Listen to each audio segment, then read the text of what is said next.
Would it surprise you to know that men and women of faith, the ones you read about in Bible stories, sometimes struggled with their mental health too? Their stories, just like ours, are filled with moments of joy and sorrow, triumph and despair.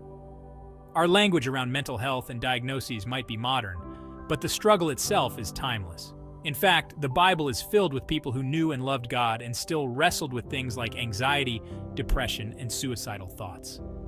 Let's take a look at 6 Bible characters who battled mental health challenges and discover the timeless wisdom their stories offer. The Bible tells us about a woman named Hannah, a woman who knew the depths of longing and the ache of emptiness. She yearned for a child, but her womb remained closed, a source of constant pain and sorrow.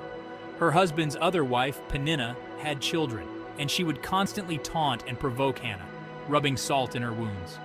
Hannah's pain was so deep that she would weep uncontrollably, unable to eat, her soul heavy with sorrow.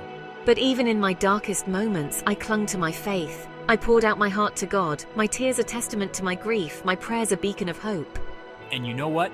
God heard Hannah's cries. He saw her pain, felt her sorrow, and in his time he blessed her with a son, Samuel, who would grow up to be a great prophet. Hannah's story reminds us that even in the depths of our despair, even when our hearts are breaking, God is there. He hears our cries, sees our tears, and he cares. He doesn't promise to take away our pain, but he promises to be with us through it. When we feel lost and alone, let Hannah's story be a reminder that God is near to the brokenhearted.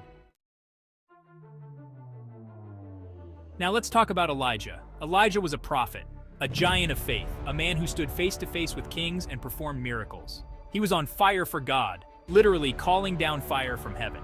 But even Elijah, this towering figure of strength and courage, had his breaking point.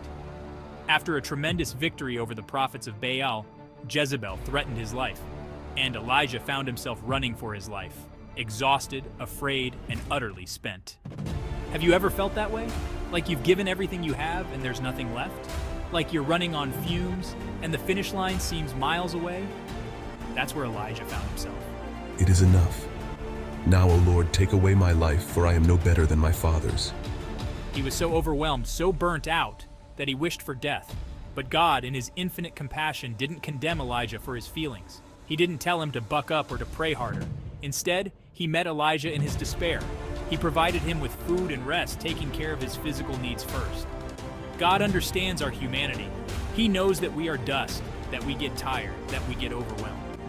Elijah's story reminds us that it's okay to not be okay.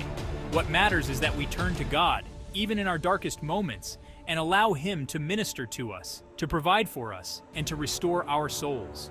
He wants us to come to him just as we are, in all our weakness and vulnerability.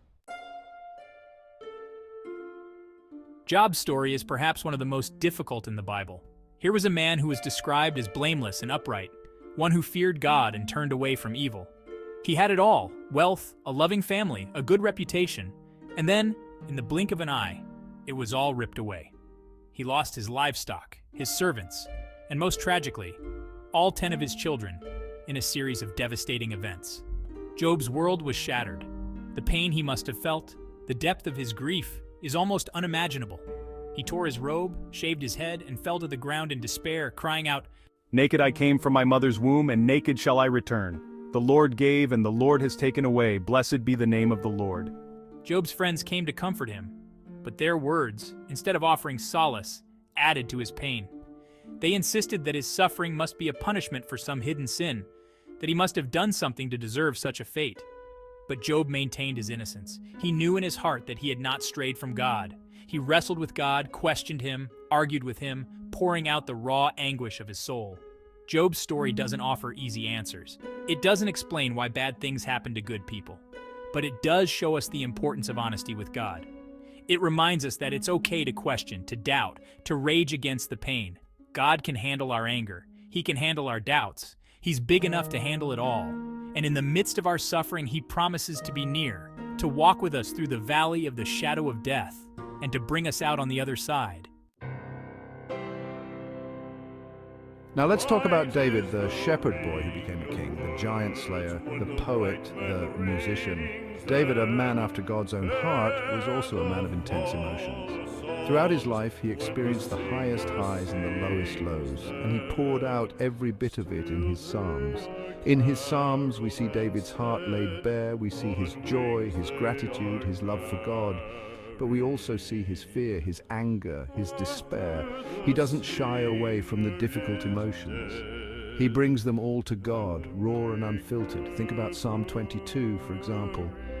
It's a psalm of deep anguish where David cries out, my God, why have you forsaken me? Why are you so far from helping me, from the words of my groaning? Oh my God, I cry by day, but you do not answer, and by night, but I find no rest. These are the words of someone in deep distress, someone who is wrestling with doubt and despair. But even in his pain, David doesn't turn away from God.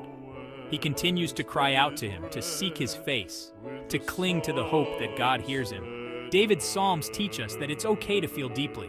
It's okay to express our emotions to God, even the messy ones. He's not intimidated by our anger, our fear, our doubt. In fact, he welcomes our honesty.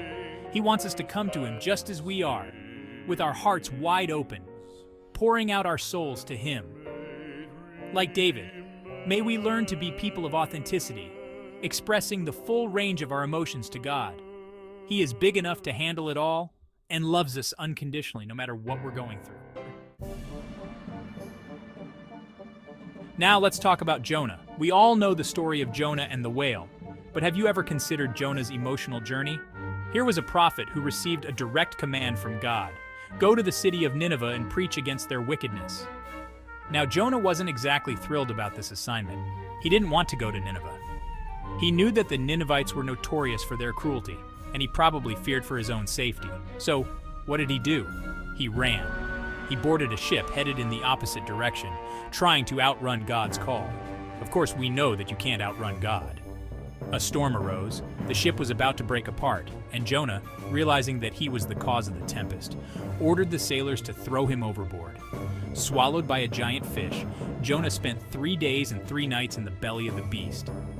It was there, in the darkness and the stench, that he finally came face to face with himself and with God. When God gave Jonah a second chance and told him again to go to Nineveh, Jonah reluctantly obeyed. He preached to the Ninevites, and to his surprise, they repented. They turned from their wicked ways and sought God's mercy. And how did Jonah react? He was angry. He was furious. He had wanted God to judge them, to punish them for their wickedness. He sat down outside the city, sulking under a withered plant, and said to God, "It is better for me to die than to live." Jonah's story teaches us about the dangers of our own limited perspectives. We can get so caught up in our own sense of justice, our own ideas about how things should be, that we miss out on God's heart of compassion and mercy. And finally, we come to Jesus. Yes, Jesus, the Son of God, the Savior of the world, also experienced the full range of human emotions, including anxiety and distress. In the Garden of Gethsemane, on the night before his crucifixion, Jesus was overwhelmed with sorrow. He knew what was coming: the betrayal, the agony, the weight of the sins of the world on his shoulders. The Bible tells us that being in agony, he prayed more earnestly, and his sweat became like great drops of blood falling down to the ground. Can you imagine the intensity of his emotional and spiritual struggle, the weight of the world pressing down on him? Even Jesus, in his humanity, needed to reach out for support. He asked his disciples to stay awake and pray with him, saying, "My soul is very sorrowful, even to death. Remain here and watch with me." he sought solace in prayer, pouring out his heart to his Father, saying, "Abba, Father, all things are possible for you. Remove this cup from me. Yet not what I will, but what you will." Jesus' experience in Gethsemane reminds us that it's okay to not be okay. When we face our own Gethsemanes, our own moments of overwhelming anxiety and despair, let us remember Jesus' example. Let us not be afraid to express our emotions to God, to seek support from others, and to find solace in prayer. We hope that by taking a look at some of these Bible characters who struggled with their mental health, we can all be encouraged to know that we're not alone. Countless men and women of faith who have gone before us have wrestled with the same things we do today. Their stories remind us that it's okay to not be okay, to feel the full range of human emotions, and to bring those emotions to God. He doesn't expect us to have it all together. He simply asks that we come to Him, just as we are, with open hearts and open hands. Let's encourage one another on this journey of faith and mental wellness.